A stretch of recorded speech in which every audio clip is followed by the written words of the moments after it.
Hi Virgo, this is going to be your reading for March 2019. Now, as you know, I haven't been well. I had 2 operations and 6 weeks of radiotherapy, which ended at the end of January. These last few weeks I've been really just resting and healing. And the thing with the radiotherapy is obviously you have side effects, and one of those is a very dry mouth for me. So I'm having to drink lots of water all the time. But the thing is, I want to say a massive thank you to the people who continuously emailed me to check in on me and make sure that I was doing okay. You know exactly who you are. I'm not going to say your names because it's personal, but you'll never know how grateful I am that you took the time out of your busy schedule to think about me and message me and ask me how I am. That means so much to me, so a massive thank you. Now also, because I am also back at work full time, I don't want to overexert myself too much at the moment. So I used to do 12 readings for YouTube on a weekend. I'm reducing that now and splitting it to 6, okay? As well as personal readings on top of that. So this weekend 6, next weekend 6, and then after that I'll start the ex-partner readings. So, you know, Virgo, just to say, it's so good to be back, okay? I've really missed doing these readings. And looking at the comments, it does seem that some of you very kindly have missed me as well. So, thank you. So, we're going to start your reading, and hopefully it'll be a good one and it'll resonate with somebody. So, your first card, the issue, we have the 6 of Wands. Now, this can be a good card. If we're talking about this card being victory and success, then yes, it is a good card. The 6 of Wands can very much be about having gone through something that's been very challenging, you know, and we come out victorious. And, you know, it can very much say about, you know, giving yourself that pat on the back there. It could be here to suggest the way that you have conducted yourself in difficult circumstances. That is also a possibility, I feel. But the 6 of Wands can be a card as well about wanting attention. So for some of you, Virgo, are some of you dealing with somebody that wants your attention? Now, with the past coming through, we have the 5 of Swords. 5 of Swords is about dealing with somebody that's not nice. Somebody that wants to win at all costs. Somebody that, yes, they win the argument, but they win it at a cost. At a cost of losing another individual, at the cost of putting other people offside. So, Virgo, is this you? Or have you been dealing with somebody like that? And if so, then they're still very much in your environment, I feel. They're still very much around you because they're still coming through from the past. But with that 6 of Wands being there, it could be there, as I said, to suggest that we're gonna get victory over this, that we are gonna come out victorious in the end. The present, we do have the 2 of Swords. So a decision's got to be made, Virgo, and you know it's got to be made. But you're keeping that blindfold on, a bit like a band-aid, and you're possibly burying your head in the sand. Because the 2 of Swords is about needing to make a decision, but finding it very difficult to do so. So we kind of think, well, if we can't see the issue, if we can't see the problem, then it'll go away. It's not there. But that's not the case. It can be about being between a rock and a hard place, that whichever decision we make, it's going to end up, it could end up causing hurt to somebody else. Now, in the advice, you have the Lovers. The Lovers, for me, talks more about personal relationships. Now, the Lovers can be a predictor of a new relationship, but it can also talk about commitment. Commitment to another individual and the relationship. It's in your advice position.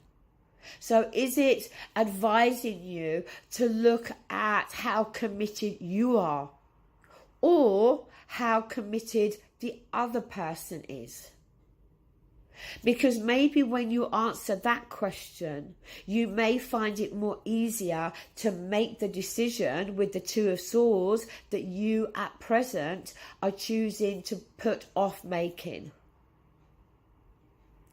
Because you're dealing with another individual that can be quite difficult, I feel.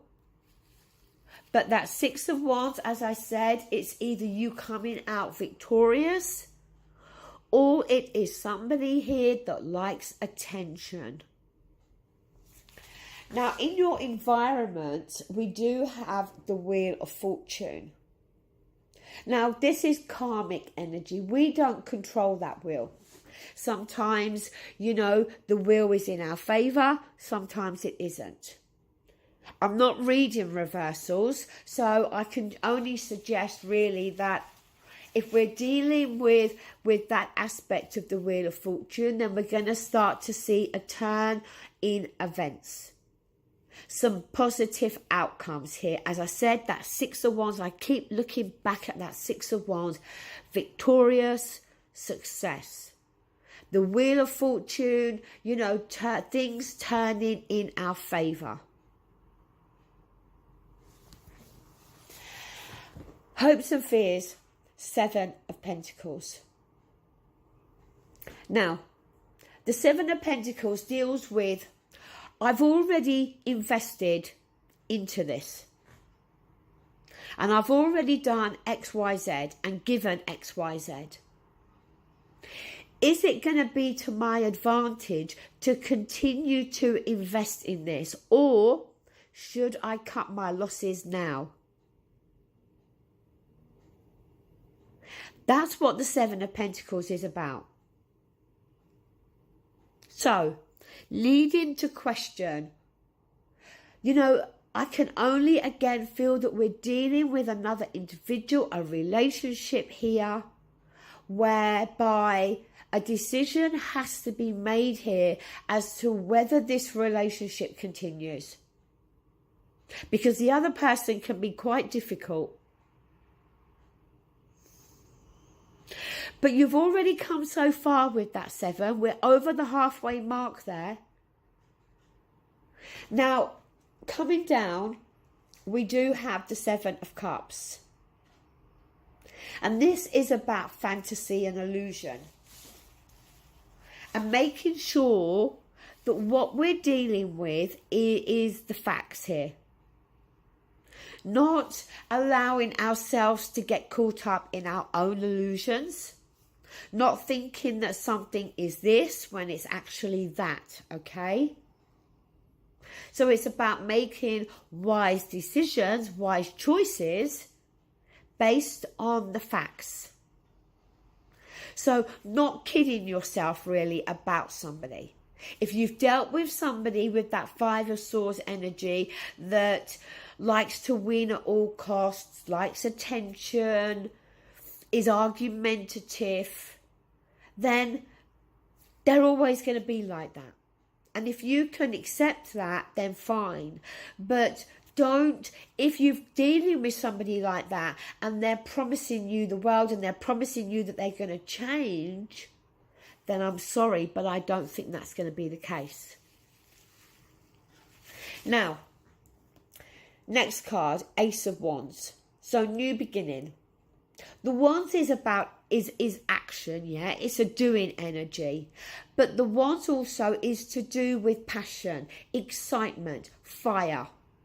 So a new beginning, okay, that's gonna light that spark, that fire, that excitement and passion in us, which is fantastic. But please remember to deal with facts here and not get caught up in our illusions or illusions from other individuals. Because your card at the bottom of the deck is the Page of Swords. Messages coming through. The Page of Swords is the Truth card. But with the Page of Swords, there can sometimes be the need to ask more questions.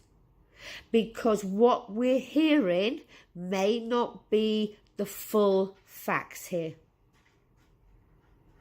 Your card from the Psychic Tarot by John Holland is a chakra. It's the third eye chakra. And this card deals with our intuition, that third eye, which is the card of seeing. So the need here, Virgo, to listen to your intuition when you are dealing with another individual and making decisions and choices. Your romance oracle card is engagement. Your love life is ascending to a higher level of commitment, which is lovely. But it's only lovely if you're dealing with somebody that's not leading you up the garden path. The engagement card may be for somebody that the main part of the reading doesn't relate to them, in which case there could be an opportunity here for an engagement. But as I said, the engagement card, it could be that you've been in a relationship with somebody that is difficult. Somebody, as I said, that wants to win at all cost. Somebody that maybe you feel that you could change. But the fact is you can't. It's a case of accepting them for who they are or needing to move on. Okay, Virgo, I'm going to leave it there. It's been great reading for you once again and being back. And I'll speak to you again soon. Take care. Bye.